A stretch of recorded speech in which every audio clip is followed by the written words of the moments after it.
Eto, panoorin po natin ang huling iyak ni Mima Alicia sa social media habang nakangiwi pa.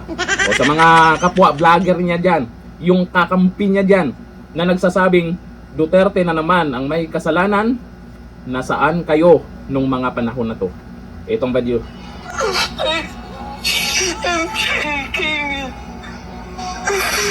Hindi ko alam kung ano yung gagawin ko. Kasi up to this moment, ginugulo pa din ako ng ex ko. Yung tipong ako na nga yung nabugbog. Yung tipong ako na nga yung nasaktan. Kinuha yung iPhone 11 ko. Sinira pa yung iPhone 13 ko.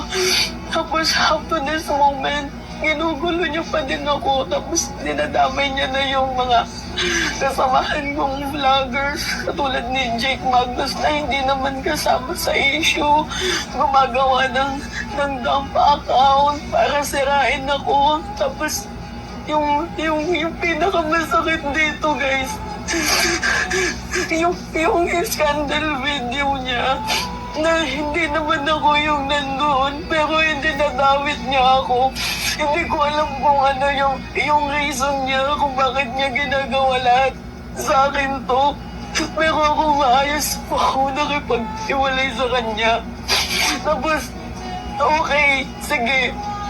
Sabi ko, mag-iwalay na tayo kasi ayoko na, sobrang sakit na. Hindi na nga ako nagsalita. Ilang buwan ako na nahimik sa mga pambubugbog sa akin. Ilang beses mo nginila yung buhok ko. Ilang beses mo akong pinahiya, tinulak. Hindi ako nagsalita na nahimik lang ako.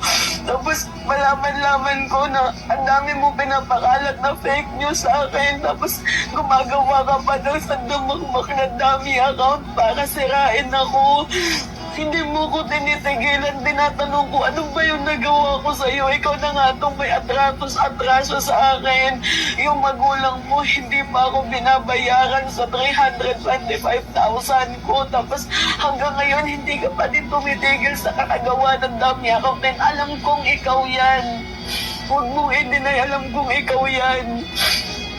Huwag mo i-deny yan. Sobrang sakit. And up to this moment, guys, yung depression ko mas lumalala, mas dumadami yung tinitake ko na medicine.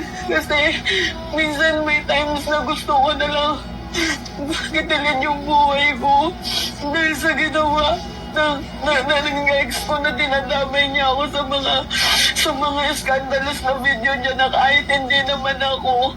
Hindi ko alam kung ano yung purpose. Tapos meron siyang sinasabi na bayaran daw ako. Yung pagkatao ko, pok-pok daw ako. Sobrang dami niya sa akin sinasabi. Lahat ng yun pinabayaan ko. Ang gusto ko lang naman yung tahimik na buhay. Pero hindi mo sa akin maibigay-bigay. Tapos na tayo, di ba? Tapos na tayo.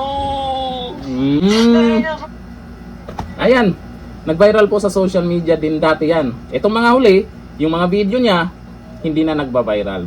Bumagsak yung ano niya yung mga views niya lalo sa YouTube kung napapansin nyo. At dito naman sa video to, hindi AI ito sinare po yan ni Raul Tahilan Suangco at maraming nag-share po niyan.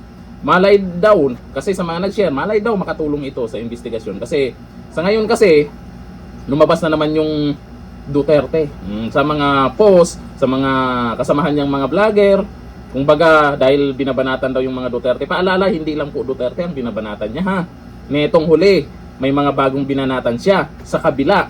At meron din kumakalat ngayon na screenshot na kung saan tungkol di umano sa hatian. Ewan ko lang kung totoo yung screenshot na yun Pero dito tayo magbabase sa video mismo na merong ang problema itong ngiwi Mima Alicia na to. Maraming mga nagko-comment diyan na deserve. May mga nagko-comment diyan na kakatatay mo karton, iglagay sa garapon, bring him bones, yung mga ganyang komento niya. Kahit gano'n naman, ay tao din naman siya. Problema niya yun kung saan siya mapunta. Pero wag naman gano'n na kumbaga wala pang ang investigasyon o resulta ng investigasyon na idadamay na naman yung mga Duterte, lalo na itong mga kasamahan niyang vlogger, mga vlogger ay Duterte na naman. Grabe naman kayo talaga no? At sana hindi kasi baka pagdating sa impeachment trial, mabanggit na naman ito. At Duterte na naman ang sisihin ha. Ikaw, ano ang naging reaksyon mo sa nangyari kay Mima Alicia? Bawal ang tumawa dyan ha. Hanggang dito na, thank you. Bye.